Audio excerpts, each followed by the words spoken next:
Buenas tardes, ¿cómo están? ¿Listos para este día? Ok. Lo último que estuvimos viendo era quién decía ser Jesús. Y vimos por ahí algunas de las declaraciones que Jesús hizo de sí mismo. Fueron 5. Nos faltó una, que es la que vamos a terminar. Declaró él, en primer lugar, ser Jehová. Nada más voy a repetir. Fue la primera. La otra, declaró ser igual al Padre. Declaró ser el Mesías. Aceptó adoración. Y declaró igual autoridad al Padre. Pero hay una más, la sexta. Jesús declaró que oráramos en su nombre. Y también pues es algo muy importante, ¿no? Declaró que oráramos en su nombre. ¿Quién es el único al que se debe de adorar? ¿O se debe de orar? Dios, ¿no? Y aquí esta declaración más nos hace ver quién es Jesús. En Juan 14, verso 13 y 14. Juan capítulo 14, versículo 13 y 14. ¿Lo tienen? Dice, y todo lo que pidiereis al Padre, ¿cómo? En mi nombre, lo haré, para que el Padre sea glorificado en el Hijo. Si algo pidiereis en mi nombre, yo lo haré. Ahí está, Jesús no se limitó, fíjense bien, no solo a pedirle a los hombres que creyeran en Él, que obedecieran sus mandamientos, sino que también Jesús les pidió que oraran en su nombre. Hay otro texto, ¿verdad? Como Él lo dijo, y todo lo que pidieres en mi nombre yo lo haré. Dice en Juan 15:7, hablando algo similar a lo que hemos estado hablando. Juan capítulo 15, versículo 7. ¿Ya ven? No nomás ustedes traen computadora, yo también traje la mía. ¿Qué óvole? ¿Ya ven? Aquí está mi acordeón, el suyo. Dice, si permaneciereis en mí y mis palabras permanecen en vosotros, pedid todo lo que queréis y os será hecho. Fíjense cómo Jesús vuelve aquí a declarar una petición que podemos hacer a través de Él. Y luego dice ahí mismo en Juan 14:6, por ejemplo, nos dijo, ¿verdad? Nadie viene al Padre si no es por mí. Los discípulos, mis hermanos, no solo oraban en el nombre de Jesús, sino usaban el nombre de Jesús con autoridad. Por ejemplo, en Primera de Corintios, si van ahí conmigo, capítulo 5, verso 4. Capítulo 5 de Primera de Corintios, versículo 4. ¿Lo tienen?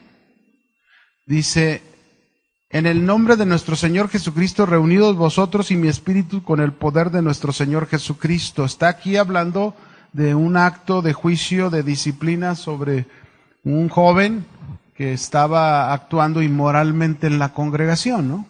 Pero él está usando la autoridad. ¿En el nombre de quién la está usando Pablo? En el nombre de Jesús. También hay otro texto en Hechos, capítulo 7, versículo 59. Aquí me van a ser pacientes. ¿Lo tienen? Fíjense, y apedreaban a Esteban mientras él invocaba y decía, ¿quién invocaba a Esteban? Ahí está, al Señor Jesús. Dice, Señor Jesús, recibe mi espíritu, ¿verdad? Muy bien. Así que Jesús, mis hermanos, proclamó en diversas formas, en diferentes maneras, el ser Dios. Reclamó, ya dijimos, igualdad, adoración, autoridad. Declaró como única manera de acercarse a Dios, pidiendo, orando a través de Él, ¿verdad? ¿Pueden ustedes imaginarse la reacción de los judíos ante todo esto que Jesús enseñaba? Por eso estaban enojados, ¿verdad? Por eso lo rodearon y quisieron apedrearlo, ¿verdad? Por ejemplo, en Juan 8:58, ahí podemos ver que ellos quisieron apedrear a Jesús, en Juan 8:58, y también en Juan 10, verso 31 al 33. En ambos pasajes, usted puede ver claramente que cómo se intentó de alguna manera apedrear a Jesús, aunque pues no lo hicieron porque sabemos que el Señor no era su tiempo todavía, ¿verdad? Ni era la manera de morir del Señor Jesús. Ahora, ya vimos lo que Jesús declaró de él. Ahora vamos a ver que no solamente Jesús habló de sí mismo, los discípulos, es decir, sus discípulos también hablaron y proclamaron quién era Jesús. Nos dieron evidencias de quién era Jesús. Es importante también considerar las declaraciones de sus discípulos que creían en él. Fíjense bien, Jesús decir que era Dios y que otro también diga que él era Dios es también algo importante. Muchos judíos eran monoteístas, acuérdense. Y los discípulos, pues la mayoría eran judíos. Así que es importante oír sus declaraciones. Y son bastantes. Los apóstoles lo llamaron, por ejemplo, a Jesús de acuerdo como el primero y el último. En Apocalipsis 1, verso 17. Si van conmigo ahí, Apocalipsis 1, 17. No soy tan rápido en la computadora. Ok, dice, cuando le vi, caí como muerto a sus pies y él y él puso su diestra sobre mí diciéndome, no temas, yo soy el primero y el último. Ahí está una declaración más de los discípulos. Acuérdense que este libro de Apocalipsis lo escribió Juan el apóstol, ¿verdad? Discípulo amado. En el capítulo 2, en el versículo 8, también vuelve a mencionarnos sobre esto, ¿no? Dice, y escribe el ángel de la iglesia en Esmirna, el primero y el postrero, el que estuvo muerto y vivió, dice esto, ¿no? Ahí está nuevamente diciéndonos sobre él. Y también en el capítulo 22, versículo 13, nos dice sobre esta declaración. Yo soy el alfa y el omega, el principio y el fin, el primero y el último. Ahora, ¿qué más declararon los discípulos? Por ejemplo, en Juan capítulo 1, versículo 9, iniciando el Evangelio de Juan 1:9, se nos anunció que Jesús es la luz verdadera. En Primera de Corintios capítulo 10, versículo 4, en Primera de Pedro capítulo 2, versos 6 al 8, les voy a dar 3 textos que hablan de lo mismo. Primera de Corintios 10, 4, Primera de Pedro 2, capítulo 2, versos 6 al 8, ¿ya? Y Salmo 18, verso 2. Todos estos pasajes hablan de Cristo o declaran de Cristo como la roca. En Primera de Pedro capítulo 5 versículo 4 se nos menciona a Jesús como el príncipe de los pastores. Primera de Pedro 5:4. En Hebreos 13:20 se nos presenta a Jesús como el gran pastor. Y por ejemplo en Filipenses 2, capítulo 2, versículo 10, Filipenses 2, verso 10, se nos presenta un Jesús con poderes de Dios, donde es exaltado a lo sumo, ¿se acuerdan? Y le dio un nombre que es sobre todo nombre. En Colosenses capítulo 1, verso 16 y 17, se nos habla de la unión de Jesús con Dios. En Hebreos capítulo 1, versos 5 al 6, Hebreos capítulo 1, versos 5 al 6, se nos presenta a Jesús también como superior a los ángeles. En Hechos 5:31, Colosenses 3:13 y Jeremías 31:34, Jesús es puesto como el que perdona los pecados. Vemos todas estas declaraciones. En Juan capítulo 4, verso 42, se nos dice Jesús el Salvador del mundo. Juan 4:42. Y luego en segunda de Timoteo 4:1, segunda de Timoteo capítulo 4, versículo 1, se nos dice que Jesucristo juzgará a los vivos y a los muertos en su manifestación y su reino. Segunda de Timoteo 4, verso 1. Esas fueron algunas declaraciones. Los discípulos también consideraron a Jesús como Mesías. Por ejemplo, el título que se le dio en los evangelios como Emmanuel, que significa Dios con nosotros, Es un título que se refiere precisamente a una predicción mesiánica, ¿no? De Isaías 7:14. Bueno, ahí están algunas de las descripciones de los discípulos. Ahora, también los discípulos no solamente lo consideraron como Mesías, sino que también atribuyeron a Jesús poderes de Dios. Por ejemplo, a Jesús se le atribuyó que Él puede levantar a los muertos, ¿no? En el Evangelio de Juan, capítulo 11, ahí lo podemos ver. En Juan capítulo 1, versículo 3 y Colosenses 1:16, se le considera a Jesús como el principal actuando en la creación del universo. Dijimos, a ver, permítanme. Juan 1:3 y Colosenses 1:16. También le llamaron a Jesús directamente Dios, ¿verdad? Tomás, ¿se acuerdan cuando Tomás confirmó lo que dudaba? Se arrodilló y ¿qué dijo? Señor mío y Dios mío. En Juan 20:28, ahí está esa expresión. En Colosenses 2:9, Pablo hizo nos expresa estas palabras ahí en Colosenses 2:9. Dice, en él habita corporalmente toda la plenitud de la deidad. En Tito capítulo 2, versículo 13, Tito capítulo 2, versículo 13, vemos que se usa la expresión nuestro gran Dios y Salvador, Jesucristo.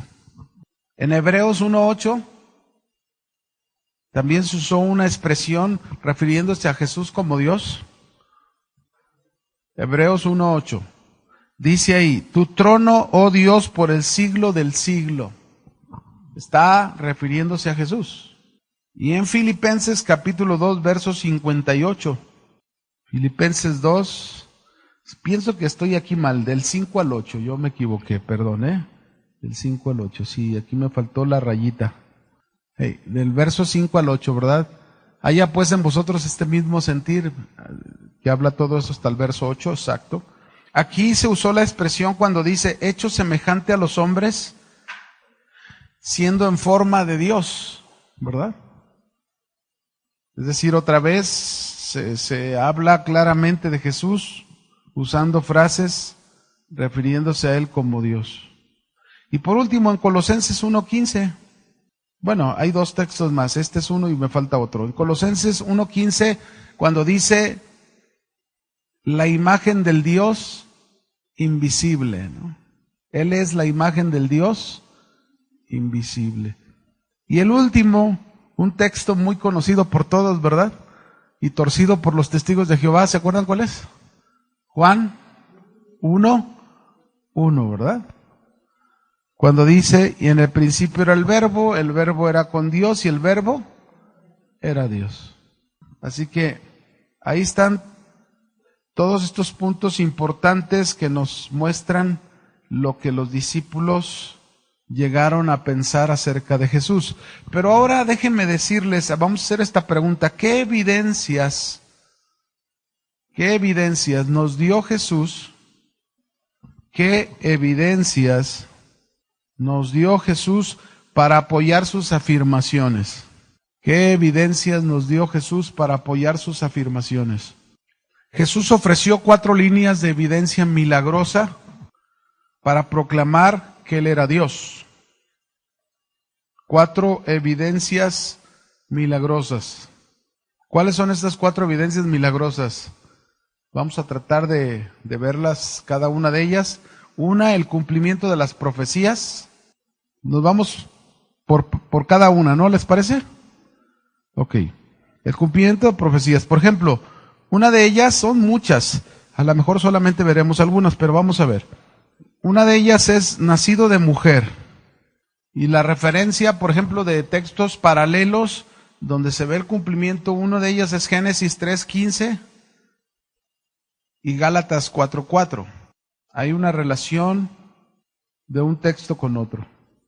El segundo cumplimiento de profecías es que se profetizó nacido de una virgen, que está en Isaías 7:14 y se confirma en Mateo 1:21. Es nacido de una mujer virgen, la confirmación es Mateo 1:21. El tercer cumplimiento de profecía, sería de la simiente de Abraham, que vendría de la simiente de Abraham. Lo vemos en Génesis capítulo 12, verso 1 al 3. Y bueno, en Mateo capítulo 1, en los primeros versículos, nosotros podemos ver esta genealogía de Abraham a Jesús, o de Jesús a Abraham, ¿verdad? En inversa.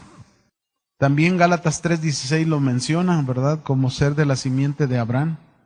Una profecía más que también cumple Jesús es que vendría de la tribu de Judá. En Génesis 49:10, ¿se acuerdan? El león de la tribu de Judá, ¿verdad? Una profecía dada por Jacob. Y esta la vemos cumplirse en Lucas 3, verso 23 al 33. Ahí está la confirmación de esta profecía. Lucas 3, verso 23 al 33. Otra profecía más que sería de la casa de David. Sería de la casa de David, que está en 2 de Samuel 7:12. Y que también se nos confirma en Mateo capítulo 1, donde está la genealogía, los primeros versos de esta genealogía, donde no solamente se da relación con Abraham, sino también se da relación con David. Mateo 1:1. Otra profecía que nacería en Belén, que está en Miqueas 5:2, o Nicreas, Miqueas, perdón. Y vemos la confirmación de esto en Mateo capítulo 2, versículo 1. Ahí se nos narra cómo Jesús nació en Belén, ¿no? También otra profecía que sería ungido por el Espíritu Santo. El Mesías está en Isaías 11:2. Y la confirmación de esta unción la vemos en Mateo capítulo 3, versos 16 al 17. Mateo 3, 16 al 17. Ahí veo las hermanas haciéndose bolas, ¿no? Isaías 11:2. En Mateo 3, no sé si recuerdan, Jesús es bautizado por Juan el Bautista. Después de ser bautizado, sucede que se ve esta unción, ¿verdad? Y claro, también en Lucas capítulo 4, nada más que no recuerdo ahorita el versículo, si alguien me ayuda, creo que es el versículo 19 o 18 del 4, donde habla que el Espíritu del Señor está sobre mí y me ha ungido, ¿no? Sí, ¿no? 4:18, ok. Ahí podemos anotar también esta relación de cómo se confirma Isaías 11:2. Otro profecía también que obraría prodigios en Isaías 35, versos 5 al 6. Esa es la profecía que habla que Jesús obraría prodigios, milagros. Isaías 35, 5 al 6. Y vemos su confirmación en Mateo 9:35. Bueno, en muchos evangelios vemos la confirmación, ¿no? Pero se relaciona mucho ahí con Mateo 9:35. Hay otra profecía que limpiaría el templo. ¿Sabían que había una profecía en el Antiguo Testamento que hablaba que el Mesías limpiaría el templo? En Malaquías 3:1. De ahí está hablando. Y vemos su confirmación en Mateo 21:12, echando fuera a los cambistas y a los vendedores de animales para los sacrificios, ¿no? Otra profecía que sería rechazado por los judíos, Salmo 118, verso 22. Fíjese cómo hay palabras que estos hombres ni siquiera se acordaron. ¿Y sabían que eso pasa con los cristianos? A veces leemos la palabra y hay cosas que pensamos que estamos bien y le estamos quebrantando igual que los judíos, ¿no? Salmo 118, verso 22, y la cita de referencia de confirmación en Primera de Pedro 2:7, capítulo 2, versículo 7. Otra profecía, que el Mesías llegaría a morir de una manera humillante. ¿Se acuerdan? Isaías 53. Y es algo que los judíos no podían, los religiosos no podían aceptar. ¿Cómo puede ser que nuestro Mesías va? Y sin embargo ahí tenían Isaías 53 tan claro. Para nada abrió su boca. Y vemos esta confirmación, por ejemplo, en Juan capítulo 1, verso 11, a lo suyo vino y los suyos no lo recibieron. El rechazo completo de los judíos, ¿verdad? Y bueno, hay muchos textos como Juan 7:5, Juan capítulo 7, versículo 5 y verso 48 también habla cómo lo rechazan los judíos. Otra profecía más que también se habló mucho, hay muchas, ¿no? Yo solamente estoy viendo algunas, estoy brincándome otras. Dice que se levantaría de entre los muertos, es decir, resucitaría, ¿verdad? Se levantaría de entre los muertos. Salmo 16:10. Ahí habla proféticamente sobre este suceso. Y bueno, en Marcos 16, capítulo 16, versículo 6, vemos un texto de confirmación de esto. Como en Hechos capítulo 2, verso 31, que lo menciona Pedro en su mensaje del sermón ahí en el Pentecostés, ¿verdad? Hechos capítulo 2, verso 31. También se profetizó que él ascendería al cielo en el Salmo 68, verso 18. Ascendería al cielo, Salmo 68, verso 18. Y un texto de confirmación, Hechos 1, 9. Vemos ahí la ascensión de Jesús, ¿no? Ok. Y por último, otra profecía cumplida, que se sentaría a la diestra de Dios. Se sentaría a la diestra de Dios. En el Salmo 110, verso 1, ahí se habla de esta profecía. Y el pasaje de confirmación está en Hebreos capítulo 1, versículo 3. 110, versículo 1. Hebreos capítulo 1, versículo 3 es el texto de confirmación de esta profecía. Ok, esta es la primera línea de evidencia milagrosa que nos presentan sobre la vida de Jesús, ¿no? Claramente, el cumplimiento de las profecías que hablaban acerca de Jesús. La segunda línea de evidencia milagrosa que también podemos nosotros considerar es su vida sin pecado. La vida de Jesús sin pecado. Esta es otra evidencia contundente. En el mismo curso de la vida, mis hermanos, de Cristo, nos demostró esa afirmación en cuanto a su deidad. El vivir sin pecado no es una prueba tanto de un hombre, ¿no? Aunque él fue hombre. Pero vivir sin pecado, nos habla cómo Jesús, de alguna manera nos muestra que Él es Dios y que no hay otra forma para no poder llevar una vida sin pecado. Esta es una evidencia contundente, ¿no? ¿Cómo ser un hombre sin pecado? ¿Podría haber algún hombre sin pecado? Era imposible, solamente Dios haciéndose hombre, ¿no? Y fíjense, esto es parte de lo mismo que a nosotros nos sucede, ¿no? Por ejemplo, si nosotros pensamos un poco en la relación con respecto de nuestra vida con Cristo, la única manera en que nosotros podemos dejar la vida de pecado, que nos cuesta mucho trabajo, pero la única manera es solamente Dios con nosotros. No existe otra manera. Es decir, un hombre que tiene a Dios en su corazón, al Espíritu Santo, y tiene una nueva vida, es la única manera de poder luchar contra el pecado y poder llevar cada día una vida a lo mejor no igual que Jesús, porque eso es, diría, imposible por nuestra corrupción humana de pecado, pero que es la manera en que podemos llegar a ser. Pero Cristo, Él era completamente Dios, y al hacerse humano, Él fue un hombre sin pecado. Por eso era necesario que Dios se hiciera hombre, porque era el único hombre que podía representarnos en la cruz y salvarnos de toda condenación. Así que esta es una prueba real. Los más cercanos a Él lo vieron en su modo de ser. Sus discípulos vivieron, trabajaron muy cerca de Él durante varios años. Y pudieron afirmar contundentemente lo que se dice en las Escrituras de ser un hombre sin pecado, ¿no? Por ejemplo, en Primera de Pedro, capítulo 1, verso 19, Pedro lo menciona así a Jesús, hablando con respecto a ese hombre sin pecado, ¿no? Él dice, el Cordero sin mancha y sin contaminación.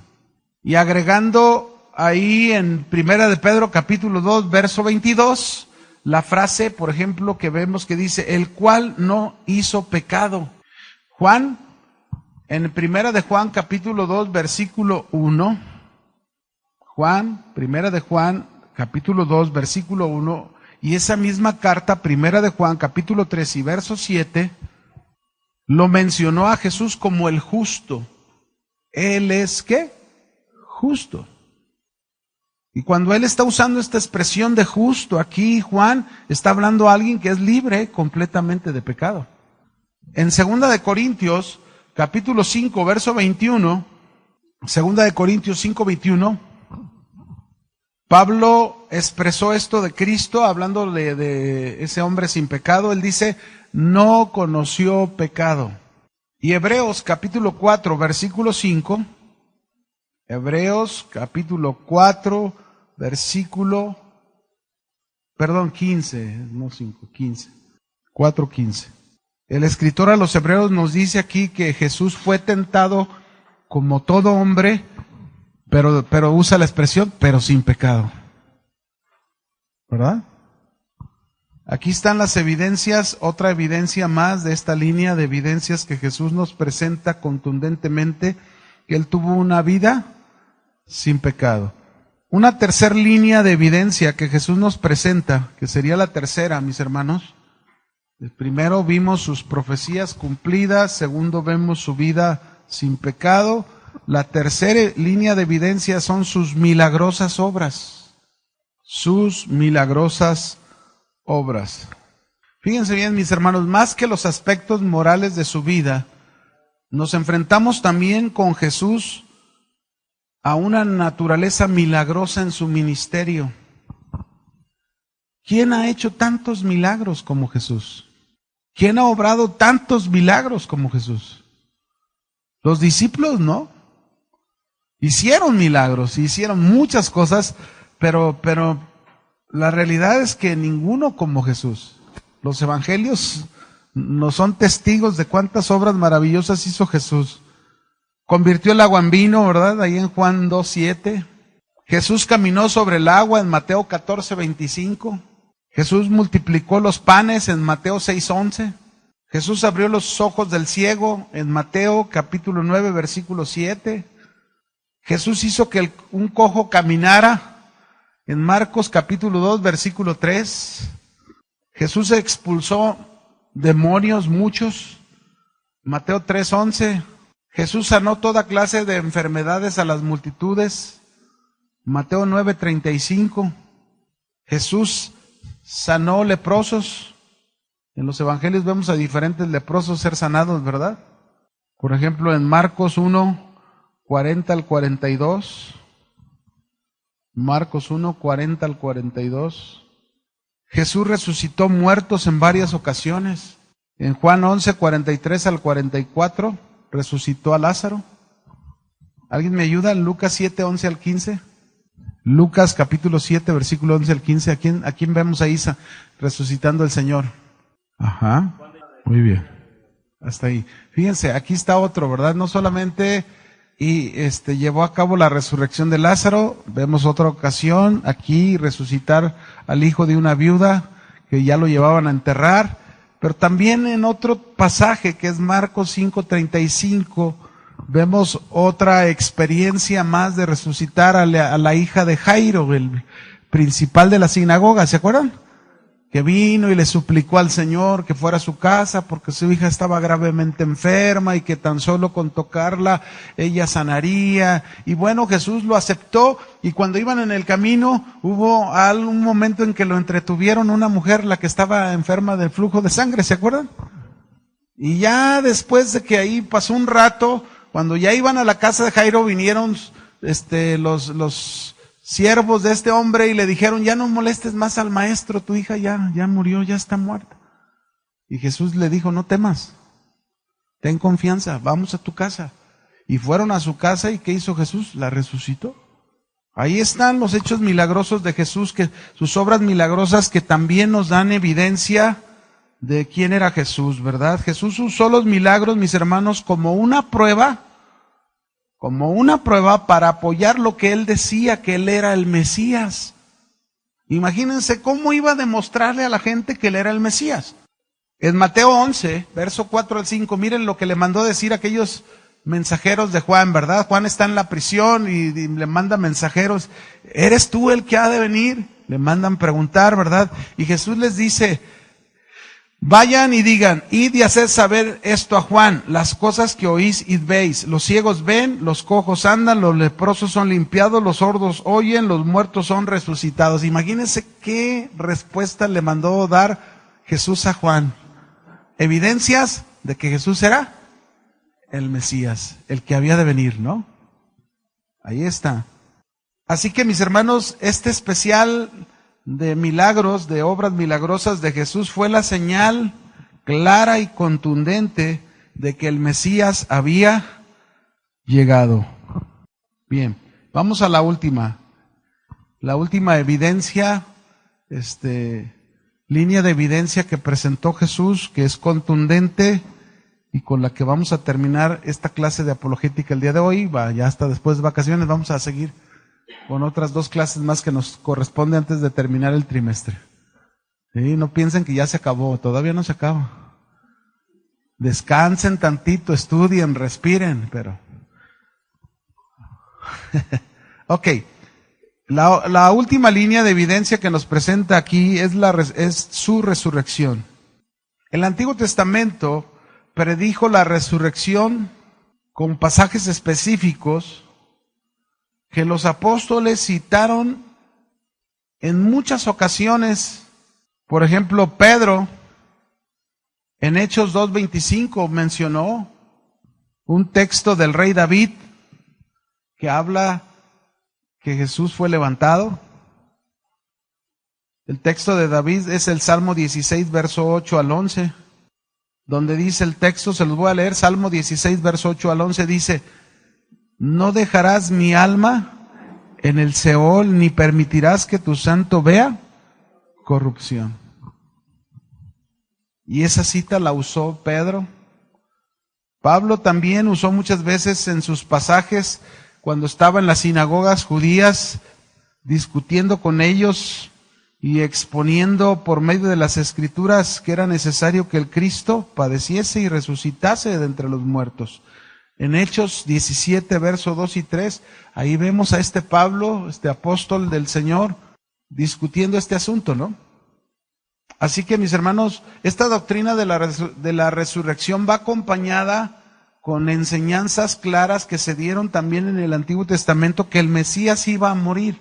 Por ejemplo, en el Salmo 22, ahí se menciona que el Mesías iba a morir. En Isaías 53, también ahí se menciona que iba a morir. Pero también se menciona que Jesús sería levantado de entre los muertos, resucitaría y de esta manera cumpliría todas las profecías del reino mesiánico. Bueno, estas son las evidencias claras que se nos presentan en la Escritura, así que no debemos de tener duda usted y yo, mi hermano, ante aquellos preguntones que siempre preguntan sobre la vida de Jesús, ¿verdad? Que algunos no lo reconocen ni siquiera como hombre, otros no lo reconocen como Dios, pero tenemos pruebas contundentes dentro de lo que hemos estudiado de la humanidad y la divinidad de Cristo, y estas evidencias para que usted puede prepararse, usted puede buscar más textos y puede tener más herramientas para expresar claramente a cualquier persona que haga preguntas sobre la vida de Jesucristo. ¿Quién es Jesucristo, verdad? Así que aquí nos vamos a quedar con esta clase. Esperemos que, a ver si alcanzamos, entrando de vacaciones, para ver ahora preguntas sobre las Escrituras, que también mucha gente hace preguntas y bueno, abordaremos nuestras últimas clases en ese punto. ¿Sale?